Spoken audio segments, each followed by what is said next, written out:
It's a pleasure to have Christopher Schroeder with us. He's an entrepreneur, you're an investor, and most importantly, the Middle East is so dear to you in one way or the other.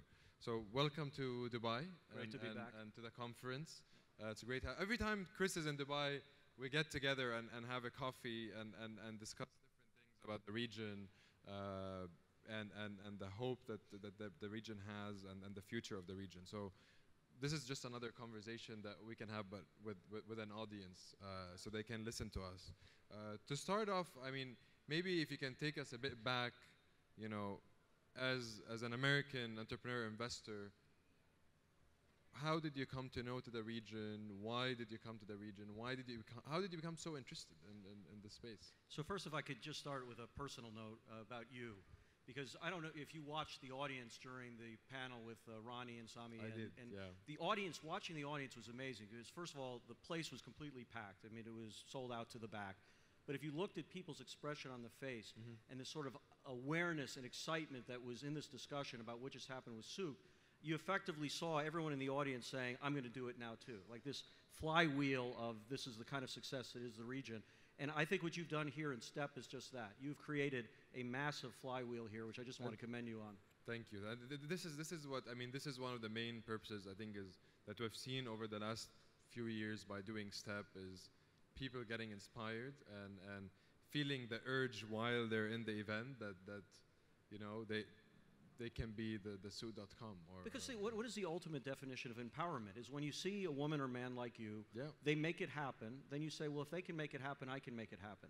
And in a way, it answers a question that you asked me before, is how did I become so enthusiastic about the Middle East? I mean, when Americans ask me, why do you care about the Middle East? Honestly, my first answer is, why don't you?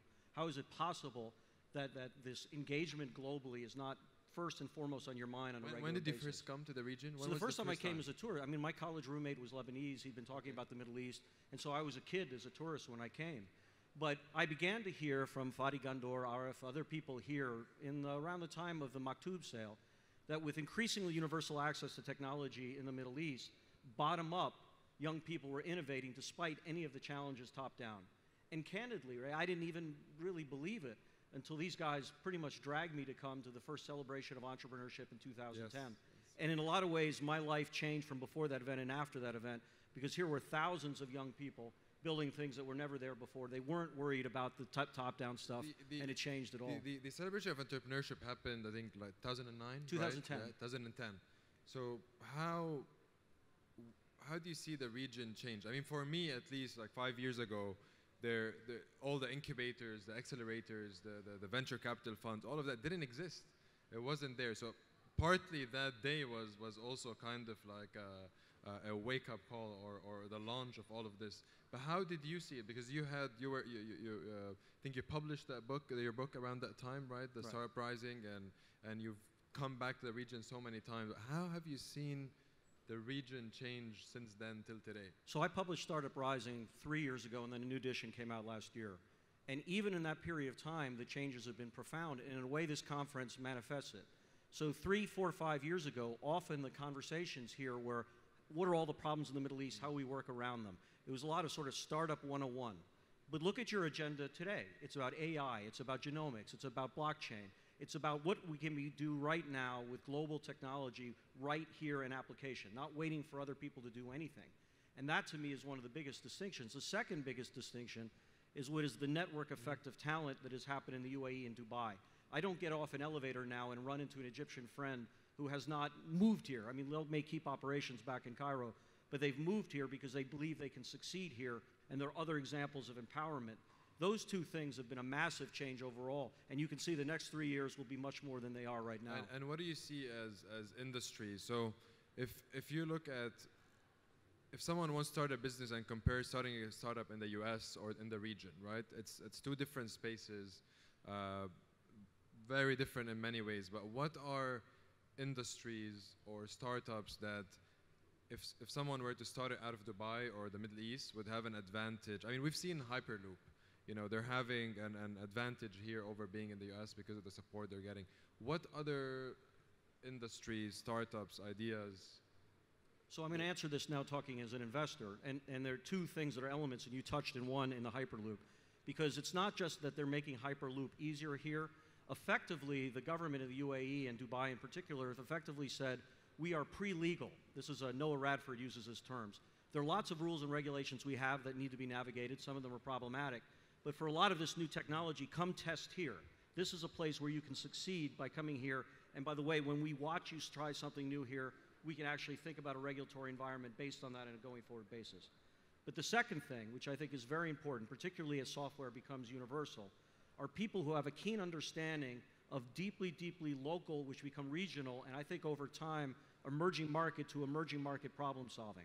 When you understand rule of law, when you understand last mile logistics, when you understand language and cultural sensitivities, not only can you build something that's highly defensible here with technology, but you can then begin to expand it. I've spent a fair amount of time last year in Africa, both in Nairobi and South Africa. And for the first time, I hear a lot of young people asking me not how can I get to Silicon Valley, but how can I get to Dubai? They begin to understand that there are similar problems and challenges for all the political and cultural and heritage differences, things which are shared and difficulties of building a business and problems that have to be solved on the ground, which I think will become very powerful in the next 3-5 years in bridge building, which is beyond Silicon Valley. So speaking of Africa, I want to jump up to another topic in a bit, but how can, you know, with the challenges that are in the Middle East and in the region today, how can Dubai startups and African startups, how can we build that connection? Because today, as a startup like ourselves, the Middle East is the main market, meaning GCC and a couple of other markets in the region. But Africa is growing, and it can really be a supporter to the economy that we have in the region. So how do you see that happening? What can we do? What can STEP do? I don't know. What you can do, what STEP can do, is what the ecosystems generally do overall, which I've been spending a lot of time convincing Silicon Valley to do, which is to show up. The idea of physical presence, of really understanding what's going on, to me is the sine qua non of any opportunity of bridge building, understanding, and co-authorship. Because I think the era that we're going into in technology investing is not simply about someone very smart can outsource something cheaper, someone can take advantage of a large market before anyone else does it, but it's truly about co-authorship. We have a certain skill that we understand. You have certain skills you understand. There are things about our markets we understand. There are things about your markets you understand. Bring that together, and you have something that is incredibly powerful.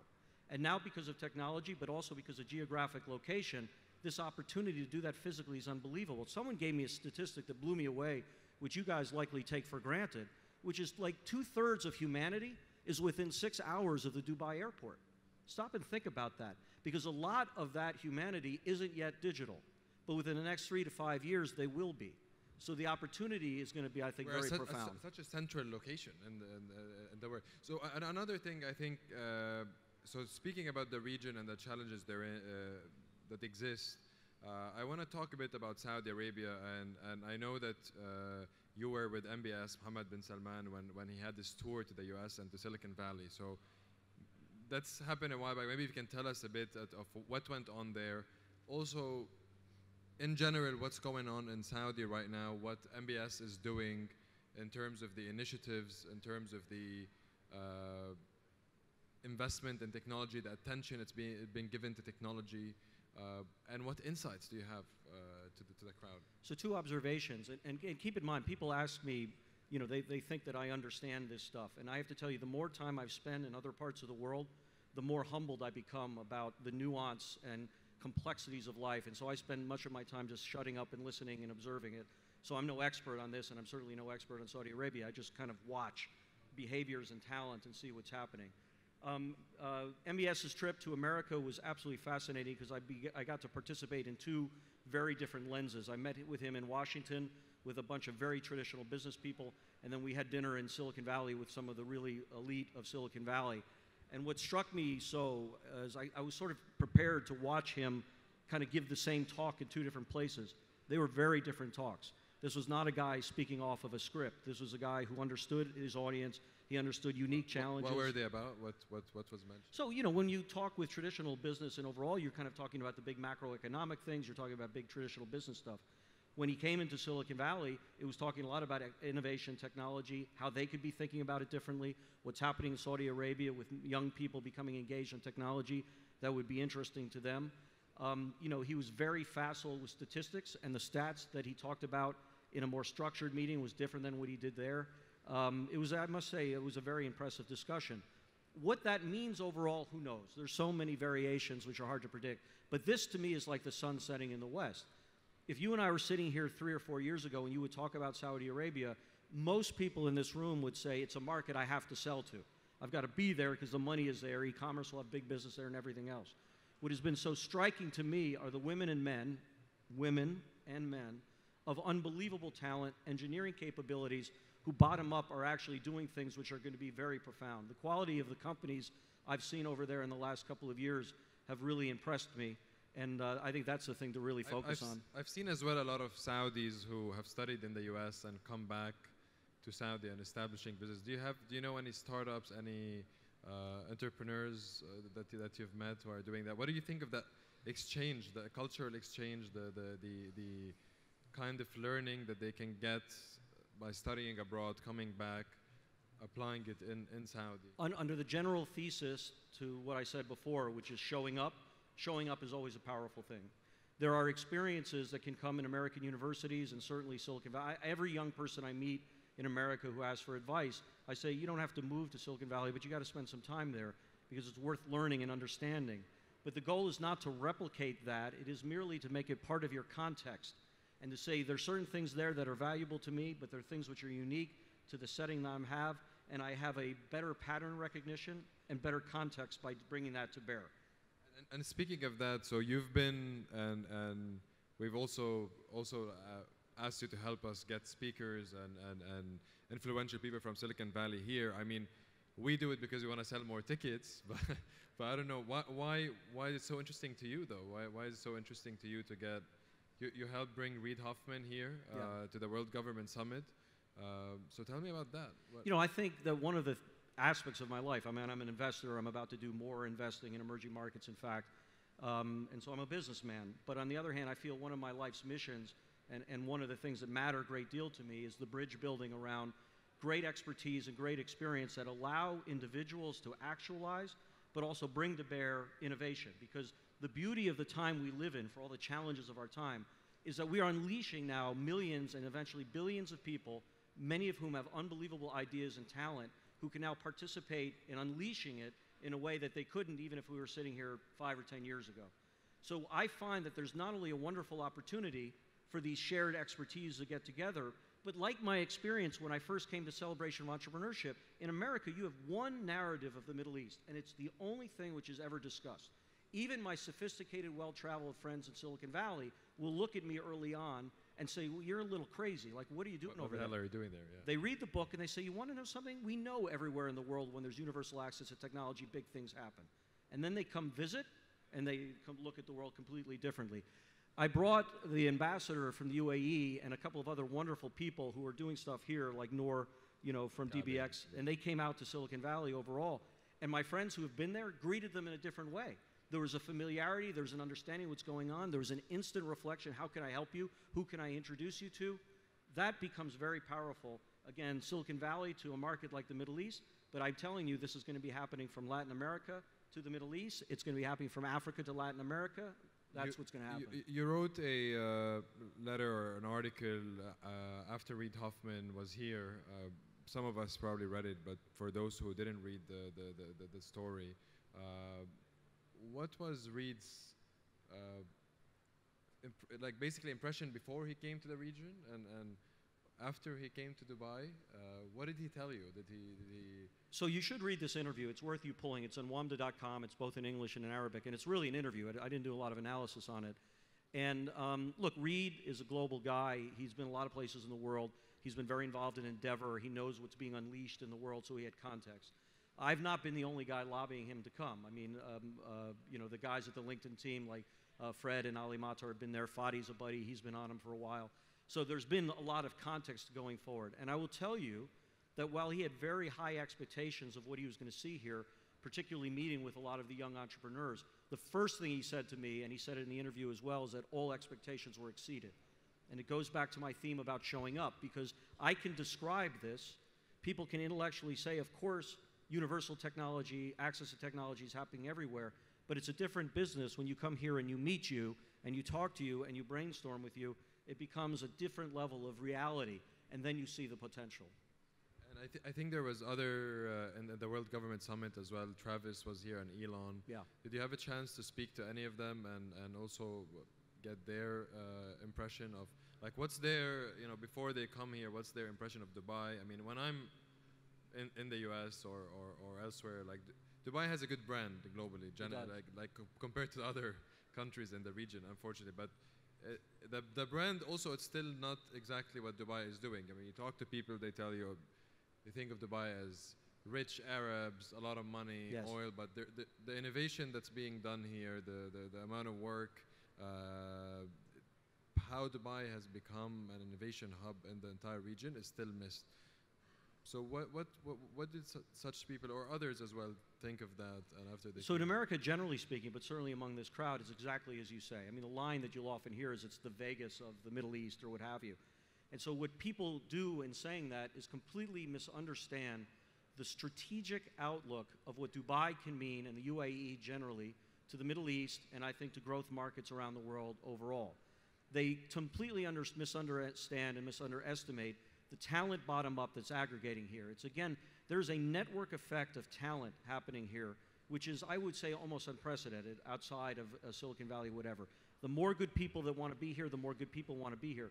They want to be here because they think they can succeed here. They want to be here because they can live a life that is comfortable for them to be here. But primarily they want to be here because they can succeed and be people around them. So when folks show up, they see two fundamental things. They see extraordinary talent doing amazing things which intrigue them. And they see that top down, there's a government, again, nothing is perfect, but there's a government that is passing bankruptcy laws, that are doing the basic rule of law stuff which is absolutely necessary to make a great ecosystem thrive and develop. And when you have that combination of what's happening in rising bottom up, with great access to infrastructure and universal access to technology, and you have people top down who are willing to say part of our job is to get out of your way and allow for the freer movement of people, goods, ideas, services, technology, and data. Now we can argue these things in any government are never where they need to be, but pick me 3 other governments on earth that really get up in the morning and go to bed at night, think part of our job is customer service. Get off an Emirates airline, fly an Emirates airline, get off that plane and get to your hotel in 30 minutes and tell me what's happened to you when you've gone to JFK. What happens is people come and experience it and they start to say, I need to understand it more, and I think that's the first step. It's an experience, and I think a lot of in Dubai specifically, the government entities have been run like a startup in one way or the other. Do you see that in the US as well? Like, no. Is government... No, what you see in the U.S., that's a little bit cavalier. At the local level, states and cities, there are mayors and folks that are actually doing amazing government thinking. On a local level. All the action, I would suggest to you, is happening in the cities. And look, the story of our time is a story of cities, generally speaking. But in the Midwest, this is not just like in fact, it's de facto not like San Francisco and New York. In the Midwest, there are folks that are doing amazing things with innovation and technology and problem solving and infrastructure and education and healthcare, which are really, really profound. But at the national level and the federal level, it's mostly something that we look at how can we navigate avoiding. And just also like speaking about, I mean, we spoke about today in the session on Sue.com acquisition. We've seen the Kareem's big fundraising in the last year. What can you tell us about, in terms of fundraising in the region, how VCs are being operated, where the opportunities are? What would you do different? What are you hopeful about? What do you think is working? So a couple of observations. In your last panel on VCs, which I have to tell you was one of the most honest discussions, not just among investors here in the Middle East, but more honest than I often hear in gatherings, that this was a tough, hard-nosed, Danny, Ferris, and everyone was laying down the real challenges and where things go. Yeah, someone told me, did you really put like all the VCs together to challenge each other? But actually, that's part of my observation to your question. One of the things that surprises me a little bit here, and I think there's too much of a thinking that everything is a zero-sum game. And God knows in Silicon Valley, we beat the hell out of each other all the time, and there's great, tenacious competition. But there is a sense that there is a collective thing that's being built. There is a sense that we can help each other in ways which are very, very profound. And sometimes I find too much isolation, in part because people are thinking it is a zero-sum game, there's not enough money, there are not enough deals, and what have you. I think what has just happened with Souk and Kareem, and now hundreds, and if you listen to Magnet, thousands of enterprises coming overall, that if you raise the game, this is not just a zero-sum game, but this is going to be a much, much bigger pie that people can participate in. And the most significant and exciting evidence of that is the people that you had on that panel, and people are meeting here at WAMDA and others, they're raising now real money. I think that one of the biggest gaps, which is one of the places I'm going to spend my life on in the next 3 to 5 years, is there's more early stage money than ever before. Seed, A, not enough, but more. But somewhere between A and private equity and exit is still a tremendous gap. And that's the place where money's become very scalable at the growth stage. And by the way, to my earlier point, that's not just true here in the Middle East. That's the first thing I hear in Africa. It's the first thing I hear in Southeast Asia. It is outside of Singapore. Is it an emerging market issue, or? I hear it if you go talk to your friends in Berlin, they'll tell you there's not enough money to get them to the very size of where success breeds success. So one, I think it's an enormous opportunity. Two, there are people in this room who are taking advantage of this opportunity. I'll be part of that. Three, I bet you if I sit here with you 5 years from now, we'll be talking about something different. Chris, I think our time is up. Thanks Fantastic. very much for coming all the way from DC here. Yeah, that's an honor. It's amazing to have you, and hopefully we'll see you again next year as well. Yes, sir. Thank you very Great much. to be with you. Thank you, guys.